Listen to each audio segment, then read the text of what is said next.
皆さん、こんにちは。私は今、近鉄山田線の伊勢中原駅に来ております。今回は、JR 東海、名松線を、走っていた、伊駅発普通列車滝行きに、乗車していきたいと思います。伊勢中原駅から 2km ほど、歩き、JR 東海、名松線は、権現前駅にやってきました。駅すぐ横には隣接の工場のものと、思われる材木が積み上げられており、駅の入り口は工場の、私有地なのではないかと疑うくらい、駅のホームに入りづらいです。また、駅の入り口付近は砂利道になっており、自転車が何台も放置されています。名松線が開業した時、ここが終点だったらしいのですが、その跡形は見られませんでした。出入り口に設置されていた切符回収箱。他線区は緑なのに対し、名松線のものは青くなっています。しかも、回収箱には蜘蛛の巣が、張っています。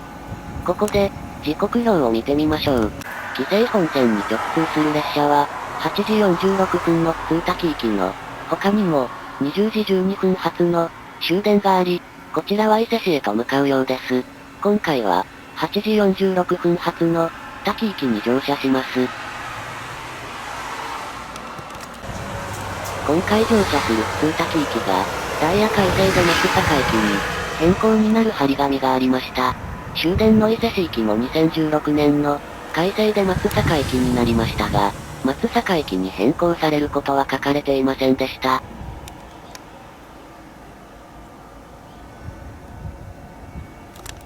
駅ホームにスピーカーがありました。列車接近時に接近案内放送は、されるのでしょうか？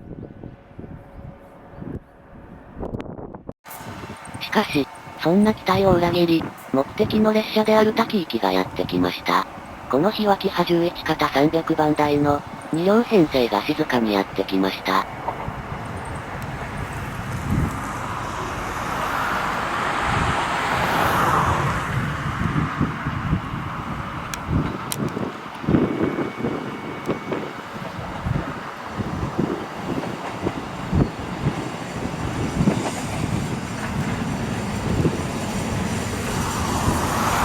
ちなみに、この日はダイヤ改正前日に、撮影したので、この駅で滝行きがやってくるのも、今日が最後となります。発車です。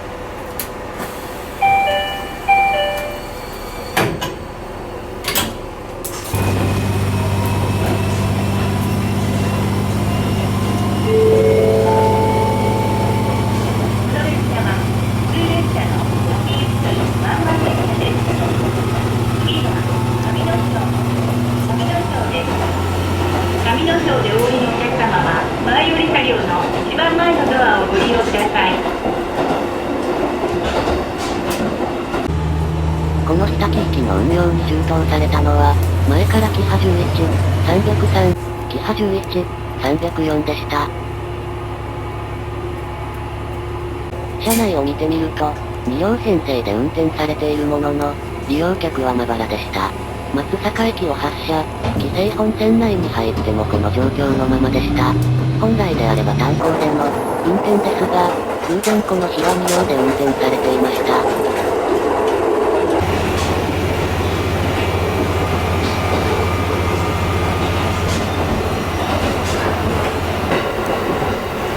松阪間で、紀勢本線と合流、松阪駅手前で単線になるため、紀勢線の線路に入ります。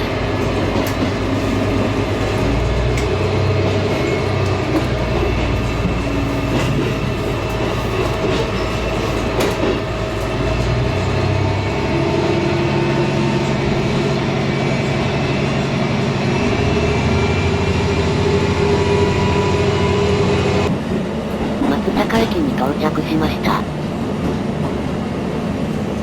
反対側には、キハ11型2両が、切り離されています。前1両が亀山駅、後ろ1両はこの後、名松線駅行きとなる列車です。業務放送。この列車は、先行きです。自動放送で、業務放送。とありましたが、松阪を境にして、自動放送のカセットも違うのでしょうか。今日まで羽名商線は、台風による土砂輸入で駅止まりとなっていました。一番前のドアをご利用ください。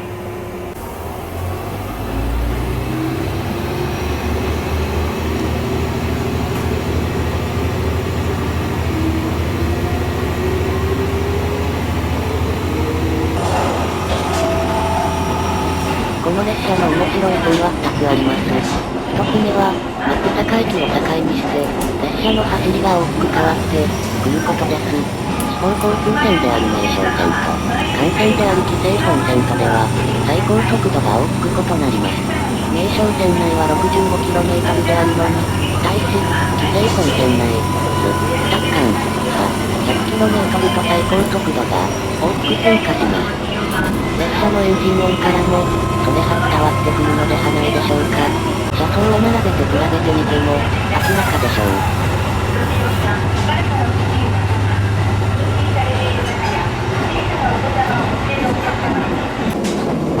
2つ目は、この列車が運用をし終わった後がこれまた面白いのです。この列車が滝に到着した後どうなるのか、考えてみてください。この日はダイヤ改正前日であることもあり、キハ40系の最後の入試を撮影したいので、常盤駅で下車します。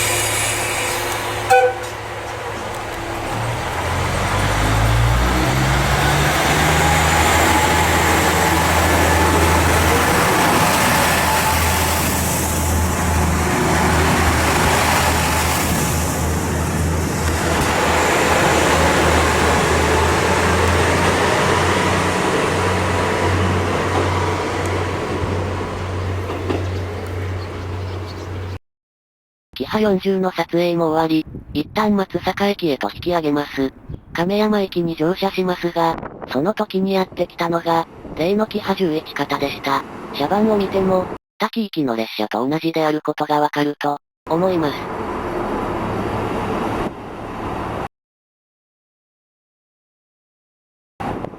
実は、名松線から滝まで向かった後、回送で伊勢市まで向かい、伊勢市9時47分発の列車から亀山方面への運用へと回るのです。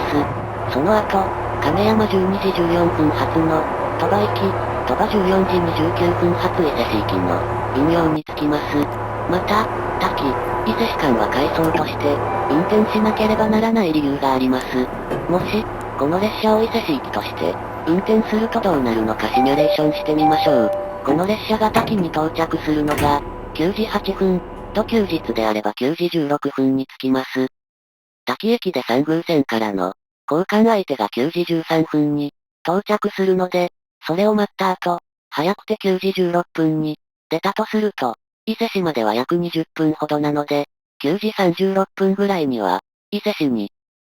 着けません。なぜなら、滝を発車した後、伊勢市を9時23分に、出る快速三重6号と交換待ちしなければならないからである。よって、9時42分ぐらいに、到着することになり、残りの5分ほどの時間で、折り返し準備、客扱いを、運転士一人でした上で、発車しなければならない、運転士さんにとってなかなか、酷な運用なのではないでしょうか。特に土休日は9時16分に、滝に到着して9時16分に、発車することはできないので、さらに余裕がなくなると思います。よって、伊勢市まで旅客扱いをすると、折り返しの列車に間に合わなくなってしまうため、滝で旅客扱いを打ち切りにしていると、思います。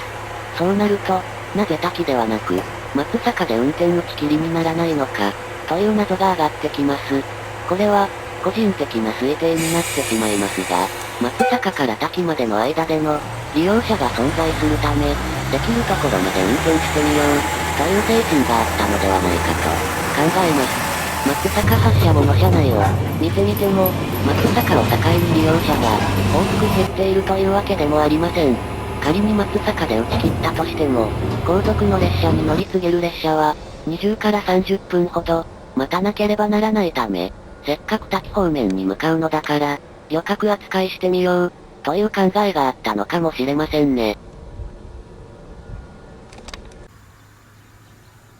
というわけで、JR 東海の路線で、営業成績が一番悪い名松線から、今は見れなくなってしまった駅発普通滝行きを取り上げましたが、いかがだったでしょうか。6両あったキハ11形300番台も、JR 東海で活躍する車両は、あと4両となりました。少数派であるゆえ、名松線と、松阪、名古屋車両区間の、回送以外で見かけることはほとんどなくなってしまいました。キハ11形300番台も、登場から20年が、経過し、先はあまり長くないと思います。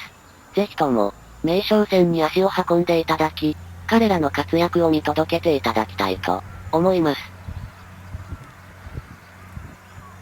余談。その後、無事にキハ40のラストランも、撮影し、何もすることがなくなったウプ主は、何も考えず、鳥羽へ向かったのだった。やってきたのは、例のキハ11。この列車に乗り、鳥羽で昼食をとり、駅周辺を散策して、帰路へ着きました。途中、伊勢市でキハ40の最後を、見ようと伊勢車両区に立ち寄りましたが、そこには、キハ11形300番台全4両も、連結されて誘致されていました。彼らの運用は、まだあったはずなのだが、もう今日の運転を終えていたのだった。翌日、名松線全線復旧以降、彼らはもっぱら名松線の運用に就いたのだった。また、伊勢車両区廃止に伴い、彼らが伊勢市へ改装することもなくなった。つまり、私が乗った鳥羽行きは、キハ11形が定期運用で、鳥羽に行く最終運用だったのだ。先ほども言った通り、少数派なので、定期旅客運用で紀勢本線、三宮線を走ることはなくなったが、キハ11が再び紀勢本線、三宮線で、お客を乗せて現れる機会があれば嬉しい限りです。